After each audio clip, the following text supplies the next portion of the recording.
الحمد لله رب العالمين والصلاة والسلام على سيد الأنبياء والمرسلين وخاتم النبيين سيدنا محمد وآله وصحبه أجمعين ومن تبعهم بإحسان ودعا بدعوتهم إلى يوم الدين. أما بعد،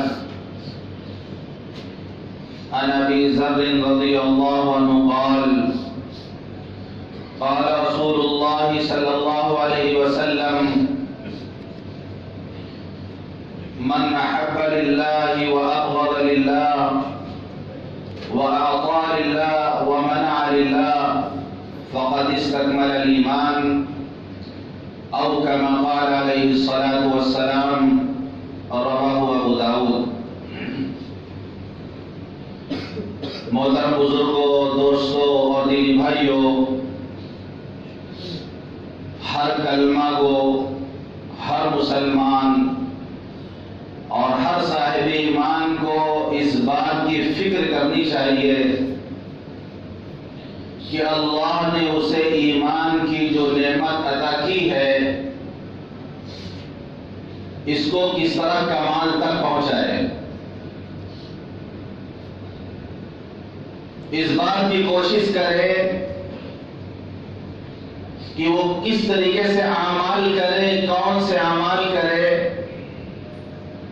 جس سے اس کا ایمان مکمل ہو جائے۔ حضور پاک صلی اللہ علیہ وسلم نے ایمان کو مکمل کرنے کا بہت ہی آسان نسخہ امت کو دیا ہے۔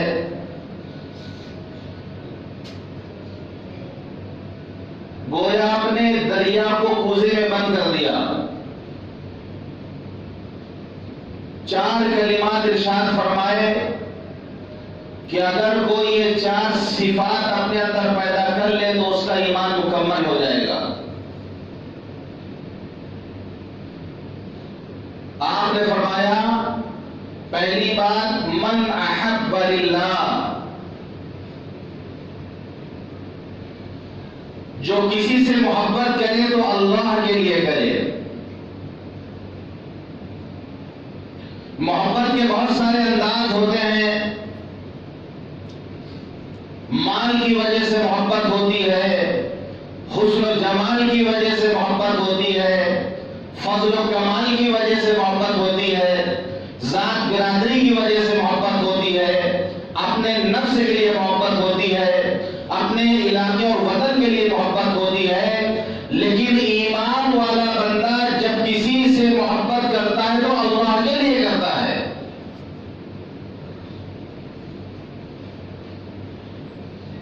فرمایا، من احب للہ، جس نے اللہ کے لیے محبت کی۔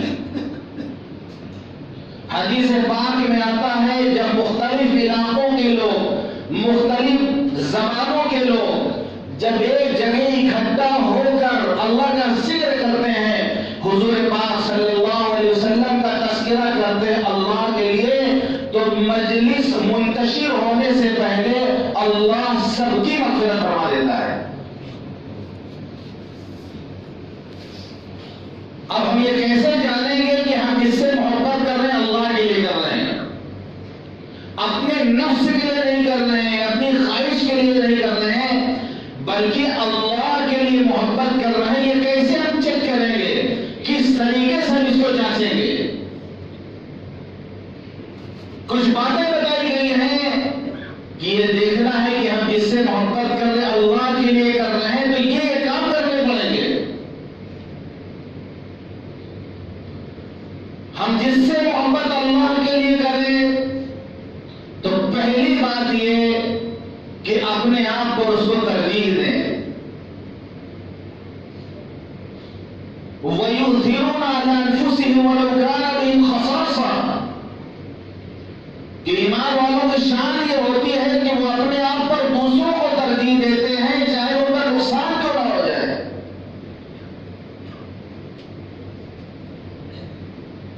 تو اپنے آپ جس سے محبت کرتے ہیں اس کو ترجیح دیں، جو اپنے لیے پسند کرے وہی اس کے لیے پسند کرے، بلکہ اس سے بہتر اس کے لیے پسند کرے۔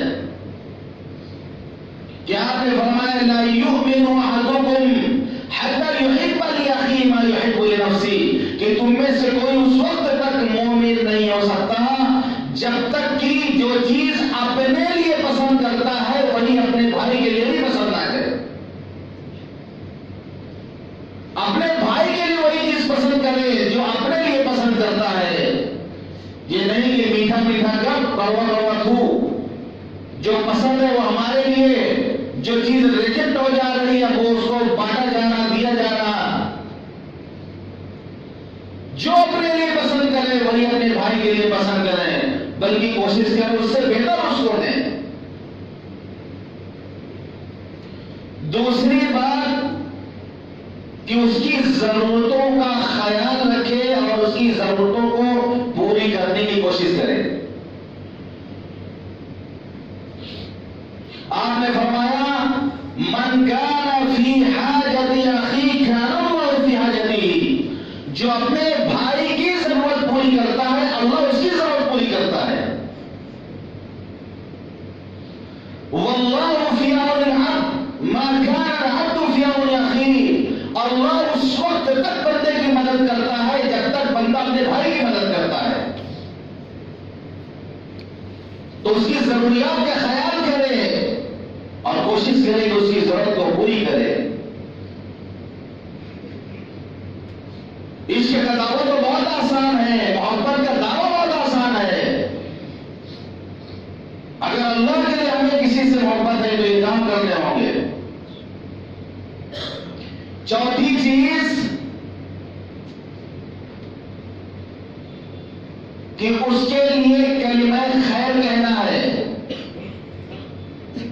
یہ نہیں کہ ہمارا دوست ہے اب غلط بھی کر رہا تو ہمیں اچھا لگ رہا، ہمارا محبوب ہے یہ اچھا کر رہا تو ٹھیک ہے، غلط کر رہا تو بھی ٹھیک ہے، ہم اس کے ہاں میں ہاں ملائیں، ہم اس کے سچ جھوٹ کو اس کا ساتھ دیں، غلط کام میں ہم اس کے شریک ہوں، ایسا نہیں ہوگا۔ اگر اللہ کے لیے محبت ہے تو اگر ہمارا دوست غلط کام کرنے جا رہا تو ہماری ذمہ داری بنتی ہے کہ اس کو اس کام سے روکیں، ہم اس کو سمجھائیں، اس کو منع کریں، غلط کام میں اس کا ساتھ ہم نہ دیں، اس کے لیے ہم مخلص ہوں، کلمہ خیر کہتے رہے اس کے لیے، ہر وہ بات اس سے کہیں جو اس کے لیے فائدہ مند ہو۔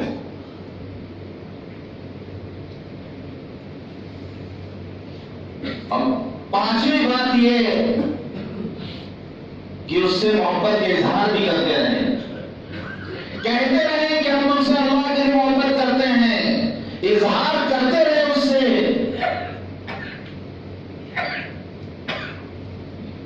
جیسے کہ حضرت عائشہ رضی اللہ عنہا نے حضور پاک صلی اللہ علیہ وسلم نے حضرت عائشہ سے پوچھا کہ عائشہ تم اس سے کتنی محبت کرتی ہو؟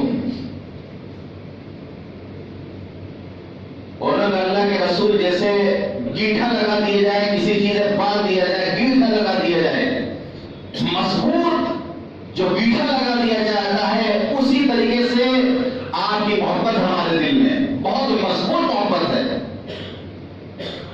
تو وقتاً فوقتاً حضور پاک صلی اللہ علیہ وسلم حضرت عائشہ سے پوچھا کرتے تھے کہ عائشہ جو تم نے گانٹھ لگائی ہے کیا حال ہے اس کا، کہیں ڈھیلا تو نہیں ہو رہا؟ تو کہتے نہیں اللہ کے رسول اپنی جگہ پر بالکل مضبوط ہے، اس میں کوئی کمی نہیں آئی، اس کے اندر کمزوری نہیں آئی۔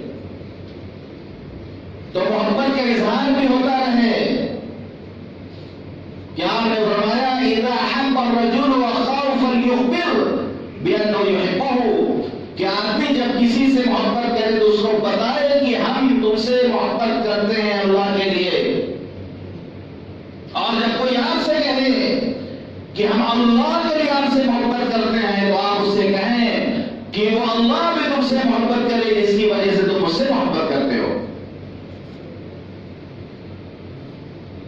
تو وقتاً فوقتاً محبت کا اظہار بھی ہونا چاہیے۔ چھٹا کام یہ کرنا ہے کہ اگر وہ غلطی کرے تو اس کی غلطیوں کو معاف کرنا ہے.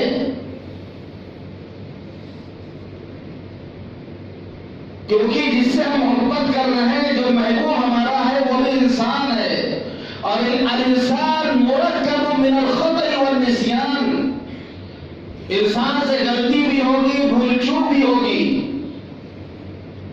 تو اگر ہمارے دوست سے، ہمارے محبوب سے غلطی ہو تو ہم اسے معاف کریں. اتنا بڑا کلیجہ رکھیں، اتنا بڑا دل رکھیں کہ معاف کرنے کی عادت ہمارے پاس ہو. ورنہ دشمنی کرنے کے لیے، لڑائی کرنے کے لیے کوئی بات ہونا ضروری نہیں ہے. بنا بات کے بھی دشمنی ہو جاتی ہے، بنا بات سے بھی لڑائی ہو جاتی ہے. اگر کوئی لڑنا ہی چاہے تو لڑنے کے لیے بہت بڑی بات کا ہونا ضروری نہیں ہے. مثال کے طور پر دو عورتیں رہتی تھی پڑوس میں، بیچ میں دیوار تھی، دیوار چھوٹی تھی. اب ایک عورت لڑنے کا دل کرتا، وہ کہتی کہ بہن اور لڑائی کیا جائے. کیا کہتی ہے اپنی پڑوسن سے آ کے، پڑوسن بہن اور لڑائی کیا جائے. کیا لڑائی کریں ہم لوگ؟ ارے لڑے میری جوتی. اب وہ کہہ رہی جوتی تمہارے سر پہ جا کے لڑے. تو میرے سر پہ کیوں لڑے؟ وہ جوتی تمہارے سر پہ جا کے لڑے، لڑائی شروع. تو آدمی لڑنا چاہے تو لڑنے کے لیے کسی بڑی بات کا ہونا ضروری نہیں ہے. لڑائی تو چھوٹی چھوٹی بات میں بھی ہوتی ہے. لیکن شاعر نے کہا ہے کہ بات بگڑی تو بگڑتی ہی چلی جائے گی. یہ شعر یاد کریے آپ لوگ. ہم اتنے اچھے اچھے اشعار آپ کو سناتے ہیں، ذوق پیدا کریے. بہت اللہ والے شاعر ہیں، وہ کہتے ہیں بات بگڑی تو بگڑتی ہی چلی جائے گی، آخری سانس تک بات بنائے رکھیے. بات بگڑی تو بگڑتی ہی چلی جائے گی، آخری سانس تک بات بنائے رکھیے. تو معاف کرنے کا جذبہ ہمارے اندر ہو. ساتواں کام یہ کرنا ہے کہ تکلف نہیں ہونا چاہیے. جب کسی سے محبت ہو جائے، تعلق ہو جائے اللہ کے لیے، پھر تکلف بھی پہ نہیں آنا چاہیے. بہت سارے کام ہم تکلف میں کرنا پڑتا ہے ہمیں. محبوب ہمارے گھر آ گیا، جو چیز ہے پیش کر دیا کہ یہ معذر ہے، یہی میرے گھر میں ہے. تکلف بھی بنانا چاہیے.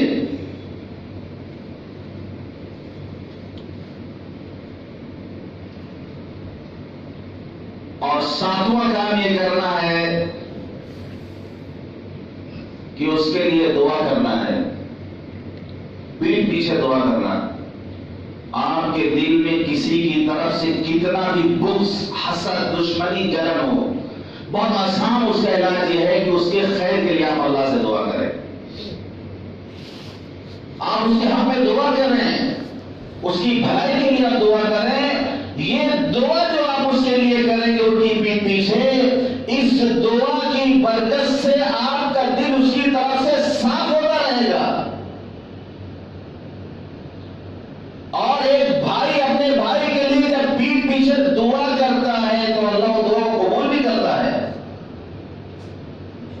افسوس کہ ہم پیٹھ پیچھے غیبت کرنے والے تو بن گئے، برائی کرنے والے تو بن گئے. لیکن وہ وقت کب آئے گا کہ ایک مسلمان اپنے مسلمان بھائی کے لیے پیٹھ پیچھے دعا کرے گا؟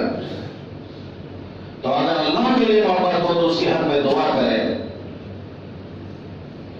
آٹھواں کام یہ کرنا ہے کہ اس سے توقعات وابستہ نہیں کرنا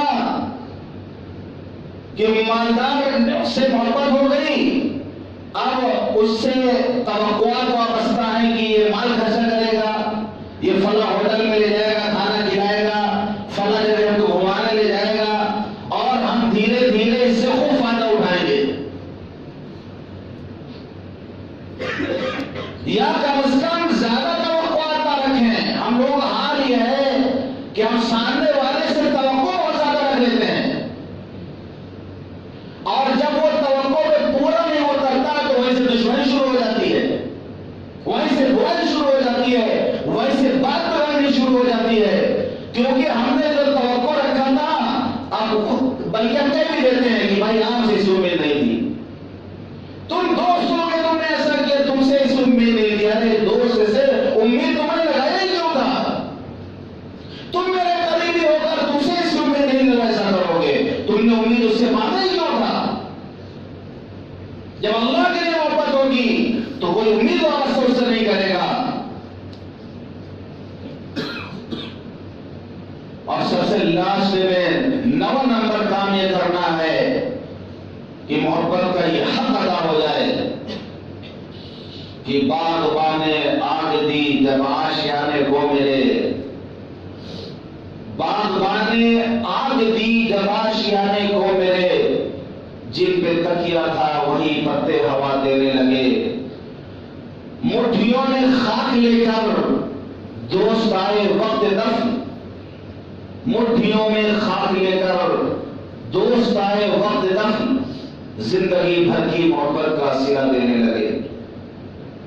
جب محبوب کا اعتبار ہو جائے تو اس کے جو پسماندگان ہیں، اس کے جو گھر والے ہیں، ان کے ساتھ اچھا سلوک کرے، ان کا خیال رکھے. والدین کے تعلق سے جو رشتے دار ہیں، ہمارے والد کا اگر کوئی دوست ہے تو اس کا بھی اکرام کریں. بیوی کی سہیلی ہے تو اس کا اکرام کریں، ہم اس کا خیال کریں. ہم کہ حضور پاک صلی اللہ علیہ وسلم جب بکری ذبح کرتے تو حضرت خدیجہ رضی اللہ عنہ کی سہیلیوں تک اس گوشت کو پہنچاتے تھے. یہ نہیں کہ دوست کا انتقال ہو گیا، محبوب کا انتقال ہو گیا، تعلقات اب ختم ہو گئے. نہیں، جو اس کے پسماندگان ہیں، جو گھر والے ہیں، اس سے بھی تعلق رکھے. جو یہ 9 کام کرے گا وہ اللہ کے لیے محبت کر رہا ہے. اور خود چیک کر لیں ہم جس سے محبت کر رہے ہیں یا اگلا جو ہم سے محبت کر رہا، یہ 9 صفات ہے اس کے اندر. اگر یہ 9 صفات ہیں تو یہ محبت اللہ کے لیے ہوگی. تو پہلی بات فرمائی من احب للہ، جو محبت کرے تو اللہ کے لیے کرے. دوسری بات فرمائی آپ نے وابغض للہ، کہ اگر بغض اور دشمنی کرے تو اللہ کے لیے کرے. یہ بہت نازک معاملہ ہے. سب اللہ کے بندے ہیں، سب میرے اللہ کے بندے ہیں، اور اللہ فرماتا وقولوا للناس حسنا، کہ لوگوں سے اچھی بات کہو. وَلَا تُصَعِّرْ خَدَّكَ لِلنَّاسِ، لوگوں کے سامنے اپنے گال کو مت پھلاؤ کہ دیکھا کسی کو گال پھلا لیا. یہ گال پھلے ہوئے زندگی نہ ہو کسی کے سامنے. سب اللہ کے بندے ہیں، لیکن آپ ایک بار فرما دیں وابغض للہ، کی دشمنی ہو تو اللہ کے لیے ہو. بغض ہو، دشمنی ہو تو اللہ کے لیے ہو. بہت نازک معاملہ ہے، سمجھنے کی چیز ہے. یہ 4 قسم کے لوگ ہیں جن سے محبت نہیں کرنا ہے. اللہ کے لیے اسے دشمنی کرنا ہے، اللہ کے لیے. نمبر 1، جو اللہ کا منکر ہو، جو اللہ کا انکار کرتا ہو، جو اللہ کے ساتھ شرک کرتا ہو، اس سے ہمیں محبت نہیں کرنا ہے. ہاں، تعلقات اپنی جگہ ہے، معاملات اپنی جگہ ہیں، اخلاق اپنی جگہ ہے. ہم تعلقات قائم رکھیں گے ان سے، معاملات کریں گے ان سے، اخلاق سے پیش آئیں گے، لیکن محبت ان سے نہیں کریں گے.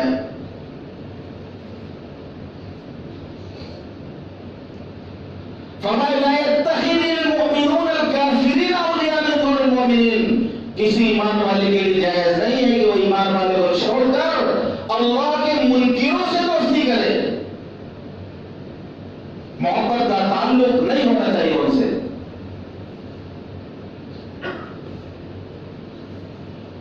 دوسرا ظالم، ظالم سے دشمنی ہونی چاہیے اللہ کے لیے، کیونکہ آپ نے فرمایا من مشى مع ظالم ليغضيه وهو يعلم انه ظالم فقد خرج من الاسلام. جو کسی ظالم کی مدد کے لیے اس کے ساتھ چلا، جو کسی ظالم کا ساتھ دینے کے لیے اس کی مدد کرنے کے لیے اس کے ساتھ چلا جبکہ وہ جانتا ہے کہ یہ ظالم ہے فقط خرج من الاسلام تو وہ آدمی اسلام سے باہر چلا گیا اس کا اسلام خطرے میں پڑ گیا اسلام کے دائرے سے نکل گیا جو ظالم کا ساتھ دینے کے لیے چلا ظالم کے بارے میں آپ نے یہ فرمایا کہ انصر اخاک ظالما او مظلوما اپنے بھائی کی مدد کرو چاہے ظالم ہو یا مظلوم ہو صحابہ جانتے ہیں اللہ کے رسول مظلوم کی مدد کو سمجھ میں آتی ہے کہ اس پر ظلم کیا گیا ہے تو مظلوم کی ہم مدد کریں یہ بات تو سمجھ میں آتی ہے لیکن ظالم کی مدد ہم کس طریقے سے کریں تو آپ نے فرمایا اس کو ظلم کرنے سے روک دو ظالم کو ظلم کرنے سے روک دو یہی اس کی مدد ہے تو ظالم سے محبت نہیں رکھنا بلکہ اللہ کے لیے اسے دشمنی ہونی چاہیے اور تیسرا ہے فاسق جو کھلم کھلا علل اعلان اللہ کے ساتھ بغاوت کرتا ہے اللہ کی نافرمانی کرتا ہے فسق و فجور جو کرتا ہے اس سے بھی اللہ کی دشمنی ہونی چاہیے عشاء کی نماز میں ہم وطر پڑھتے ہیں روزانہ وطر میں ہم اللہ سے یہ کہتے ہیں اقرار کرتے ہیں وَنَخْلَوْ وَنَتْرُكُ مَن يَرْجُوكَ اللہ ہم نے چھوڑ دیا ہم نے ترک کر دیا ہم نے چھوڑ دیا ہم الگ ہو گئے اس سے جو آپ کے ساتھ فسق و فجور کرتا ہے وَنَخْلَوْ وَنَتْرُكُ مَن يَرْجُوكَ میں یرجوک کا اے اللہ جو آپ کے ساتھ فجور کرتا ہے جو فاجر ہے ہم اس سے الگ ہو گئے ہم روزانہ وطر کی نماز میں کہتے اللہ کے سامنے اور چوتھا ہے بدعتی بدعتی کسی کوئی گروہ نہیں ہوتا کوئی جماعت نہیں ہوتی بلکہ بدعتی ہر وہ شخص ہے جو دین کے اندر نئی بات پیدا کرے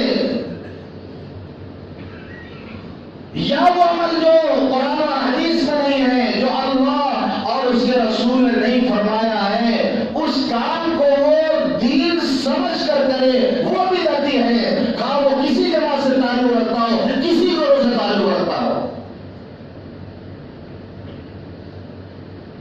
یہ فرق سمجھ لیا اگر دنیا کے آسانی کے لیے اگر کوئی چیز نئی استعمال کرتا ہے تو یہ بدعت نہیں کہتے اس کو مثال کے طور پر حضور پاک صلی اللہ علیہ وسلم کے زمانے میں یہ پنکھا نہیں تھا یہ اے سی نہیں تھی اب اگر کوئی استعمال کرتا ہے تو یہ کہتے کہ تم بدعت کر رہے حضور کے زمانے میں پنکھا بھی تو نہیں تھا اے سی بھی تو نہیں تھی تم اس کو کیوں استعمال کرتے ہو بھائی ہم دنیا میں ہم انسان ہیں یہ ہماری ضرورت کی چیز ہے ضرورت پڑتی ہے تو چیزیں ایجاد ہوتی ہیں اس سے ہم فائدہ اٹھاتے ہیں یہ دین سمجھ کر کے نہیں پنکھا چلاتے کہ روزانہ 5 بار پنکھا چلائے تو ہم کو اتنا ثواب ملے گا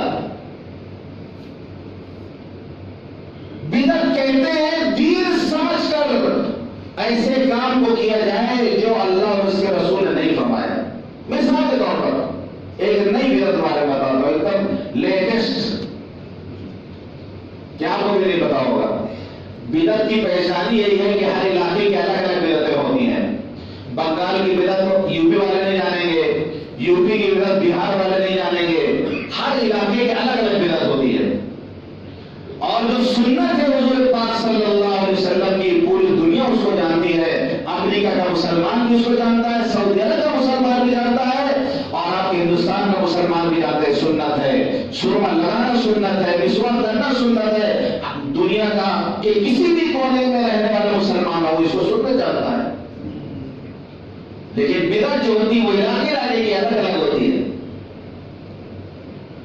بعض دیہاتوں میں یہ سننے میں آیا کہ جمعہ کی نماز پڑھ لیتے ہیں جمعہ کی نماز پڑھنے کے بعد وہ ظہر کی نماز ہی پڑھتے ہیں جمعہ کی نماز پڑھنے کے بعد ظہر کی نماز بھی پڑھتے ہیں وہ کہتے ہیں ظہر کی نماز کہاں چلی جائے گی یہ کے ساتھ آپ وہ دماغ لگائیں کہ بھائی ظہر کی نماز روزانہ پڑھتے ہیں تو جمعہ کے دن کو ظہر نماز ہونی چاہیے یہ قرآن حدیث میں نہیں ہے کہ جمعہ پڑھنے کے بعد آپ ظہر کی نماز پڑھیں. اللہ اور اس کے رسول نے حکم نہیں دیا. اب اگر کوئی اس کو کرتا ہے تو وہ بدعتی ہے، وہ دین میں نئی بات پیدا کر رہا. حضرت امام مالک فرماتے ہیں من ابتدع فی الاسلام بدعتا یراها حسنة فقد زعم ان محمدا صلی اللہ علیہ وسلم قد خان الرسالہ، کہ جس نے دین میں نئی بات پیدا کی اس کو اچھا سمجھا، نعوذ باللہ ثم نعوذ باللہ، گویا اس بات کا وہ دعویٰ کر رہا کہ حضور پاک صلی اللہ علیہ وسلم نے نبوت کو پہنچانے میں، دین کی باتیں پہنچانے میں آپ نے خیانت سے کام لیا ہے کہ دین پورا نہیں پہنچایا. یہ تو آپ نے بتایا ہی نہیں تھا، یہ تو بتانے سے رہ گیا اور بعد میں ہم نے اس کو جانا اور ہم اس کو کر رہے ہیں. وہ اس بات کا دعویٰ کرتا ہے، وہ الزام لگاتا ہے حضور پاک صلی اللہ علیہ وسلم کی مقدس ذات پر. اس لیے آپ نے سخت بات فرمائی، سخت بات آپ نے فرمائی. من وقر صاحب بدعت، من وقر صاحب بدعت فقد اعان على هدم الاسلام، جس نے کسی بدعتی کی تعظیم کی، اس کا اکرام کیا، اس کو عزت دی، تو دین کے ڈھانے میں، دین کو ختم کرنے میں اس نے اس کا ساتھ دیا.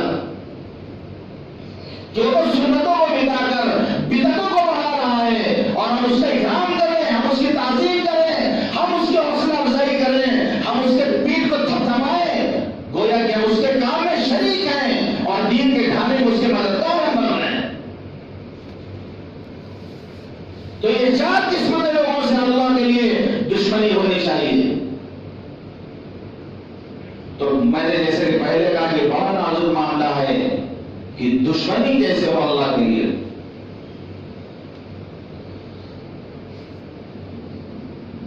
گناہ سے نفرت ہو، گنہگار سے نفرت نہ ہو.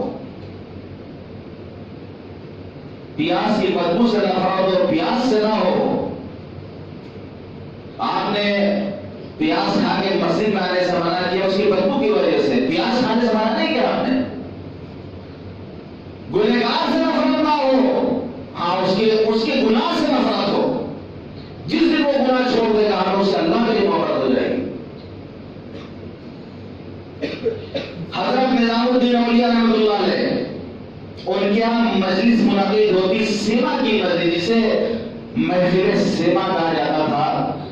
اشعار پڑھے جاتے تھے. اب اس میں وزن تاری بہت سے مریدین پر حال تاری ہو جاتا تھا، جھومنے لگتے تھے وہ. تو حضرت نظام الدین اولیاء رحمۃ اللہ علیہ سما کیا کرتے تھے، اشعار سنتے تھے، محبت کے اشعار. تو جو محفل ہوتی تھی اس میں وزن تاری آتا تھا، لوگ جھومنے لگتے تھے. اس وقت جو علماء تھے اور بہت سے مخالف اس چیز کے کہ سما جائز نہیں، اسلام میں نہیں ہونا چاہیے. تو سرکاری ایک محتسب ایک داروغہ تھے جن کا نام تھا ضیاء الدین صاحب. ان کا کام تھا جہاں خلاف شرع کوئی کام دیکھو، جیسے سعودی عرب میں جائیں گے وہاں متوع ہوتے ہیں، متوع کہتے ہیں ان کو. نماز کے ٹائم دکان آپ بند کریے، مسجد جائیے ورنہ متوع پکڑ لے گا آپ کو. تو یہ جو ہے آپ کے ملک کے متوع تھے، یہ محتسب. یہ جب ان کی کہیں محفل منعقد ہوتی جا کے محفل اٹھوا دیتے تھے، بھائی غلط اس کو مت کرو، بیانتے نہیں کرتے تھے، سمجھا کے اس محفل کو ختم کر دیتے تھے. حضرت نظام الدین اولیاء رحمۃ اللہ علیہ شان میں گستاخی نہیں کرتے تھے، بیعت نہیں کرتے تھے. ضیاء الدین صاحب جو محتسب تھے بیمار پڑ گئے، تو مسلمان کہا تھا کہ مسلمان بیمار ہو تو اس کی عادت کے لیے جائے. حضرت نظام الدین اولیاء جانتے تھے کہ ہماری محفل ختم کروا دیتے ہیں یہ، لیکن نہیں، اجازت کرنے تشریف لے گئے. دروازے پر اجازت مانگی، دروازے پر خادم نے دیکھا، بتایا آگے کہ حضرت نظام الدین اولیاء ہے. انہوں نے کہا ہم اس سے نہیں ملنا چاہتے، ہم ان سے نہیں ملنا چاہتے ہیں، وہ خلاف شرع کام کرتے ہیں، ہم ان سے نہیں ملنا. خادم نے آ کے بتایا کہ وہ آپ سے نہیں ملنا چاہتے ہیں. تو حضرت نظام الدین اولیاء یہ بڑے لوگ ہوتے ہیں، بڑوں کی بڑائی دیکھو. انہوں انہوں نے کہا جا کے کہہ دی نظام الدین صاحب سے کہ نظام الدین جو سما کرتا ہے اسے توبہ کرنے کے لیے آیا ہے اور نہیں کرے گا، توبہ کرنے کے لیے آیا ہے۔ خادم نے جا کے بتایا کہ حضرت فرما رہے ہیں کہ ہم تو اسے توبہ کرنے کے لیے آئے ہیں۔ اٹھ کے بیٹھ گئے نظام الدین صاحب، جو پگڑی باندھی تھی پگڑی اتارا اور خادم سے کہا یہاں سے لے کے دروازے تک بچھا دو، اور حضرت نظام الدین اولیاء سے کہو کہ جوتا پہن کر ہماری اس پگڑی پر چلتے ہوئے ہمارے پاس آئے۔ ابھی تک اس سے دوری تھی، اللہ کے لیے دوری تھی وہ، لیکن اب جب وہ چیز ختم ہو گئی انہوں نے کہا کہ ہم توبہ کرتے نہیں کریں گے، اب وہ چیز ختم ہو گئی تو اللہ کے لیے محبت ہو گئی، تو اکرام کر رہے کہ اپنی پگڑی بچھوا دیا کہ حضرت سے کہو ہماری پگڑی پہ ہماری پگڑی پر اپنے جوتے سے چل کر کے آئے۔ نفس آنے نہیں آتا بیچ میں، پھر جب اللہ کے لیے محبت ہوتی ہے، اللہ سے کے لیے دشمنی ہوتی ہے تو نفس بیچ میں نہیں آتا۔ کہ حضرت علی رضی اللہ عنہ کے بارے میں آتا ہے ایک یہودی کو پٹکا اور پٹک کر کے اس کو قتل کرنے جا رہے تھے، اس نے آؤ دیکھا تھا آخری وقت تھا، اس نے حضرت علی کے چہرے پہ تھوک دیا، جیسی تھوکا حضرت علی الگ ہو گئے۔ یہودی نے کہا بہت تعجب کی بات ہے کہ آپ میرے سینے پر سوار ہوئے مجھے قتل کرنے کے لیے اور قتل کرنے جا رہے تھے اور میں نے تھوک دیا تھا، الگ ہو گئے، جبکہ اس وقت تو آپ کو اور زیادہ قتل کرنا چاہیے تھا۔ تو حضرت علی رضی اللہ عنہ فرمائے پہلے میں تمہیں اللہ کے لیے قتل کرنے جا رہا تھا، جب تم نے میرے منہ پہ تھوکا تو مجھے غصہ آ گیا، میرا نفس بھی اس کام میں شامل ہونا چاہ رہا تھا، اس لیے میں الگ ہو گیا، اپنی ذات کے لیے، اپنے انتقام کے لیے، اپنے پردے کے لیے میں تمہیں قتل نہیں کروں گا۔ کلمہ پڑھ لیا اس یہودی نے کہ کیا حالت ہے مسلمان ہوگا۔ تو یہ نفس بیچ میں نہ آنے پائے کہ ایک بزرگ نے سنا بادشاہ شراب کا مٹکا منگوا رہا، لاٹھی لے کر گئے، 100 مٹکے گاؤں پر رکھے ہوئے تھے، دھڑ دھڑ توڑنا شروع کیا، 99 مٹکوں کو توڑ دیا، ایک مٹکے کو چھوڑ دیا۔ جب بادشاہ کے سامنے حاضری ہوئی تو بادشاہ نے کہا کہ کیوں توڑا آپ نے، اور پھر سب توڑا پہ کو چھوڑا کیوں آپ نے؟ اور اللہ بات دراصل یہ ہے جب مجھے پتا چلا کہ بادشاہ غلط کام کرنے جا رہا تو میری ذمہ داری بنتی ہے کہ میں اس کو روکوں، تو میں نے مٹکا توڑ جا کر 99 مٹکے میں نے توڑ لیے، تو میرے دل میں بات پیدا ہوئی، واہ کیا بہادر آدمی ہو، کیا شیر آدمی ہو، کتنا بڑا کلیجہ تمہارے اندر ہے کہ بادشاہ تک کو میں نہیں چھوڑا اور بادشاہ کے مٹکے کو توڑ دیا۔ میرا نفس بھولنے لگا، ایک مٹکا میں نے چھوڑ دیا، میں اس مٹکے کو توڑتا تو اپنے نفس کے لیے توڑتا، وہ 99 مٹکے میں نے اللہ کے لیے توڑے تھے اور ایک مٹکا جو رہ گیا تھا اس میں میرے نفس سے بڑی پیدا ہو گئی تھی، اس لیے میں نے اس کو نہیں توڑا۔ تو براہی بھی نظر پیدا مگر مشکل سے ہوتی ہے، ہوس چھپ چھپ کے سینے میں بنا لیتی ہے تصویریں۔ تو اللہ کے لیے دوستی ہو، اللہ کے لیے دشمنی ہو، آپ نے فرمایا تیسری بات فرمائی آپ نے، دے تو اللہ کے لیے دے کسی کو، وَأَعْطَى لِلَّهِ کسی کو دے تو اللہ کے لیے دے، وَمَنَعَ لِلَّهِ اور کسی کو نہ دے روک لے اللہ کے لیے، فَقَدْ اسْتَكْمَلَ الْإِيمَانَ اس نے اپنا ایمان مکمل کر لیا۔ اللہ تعالیٰ یہ صفات ہم سب کے اندر بھی پیدا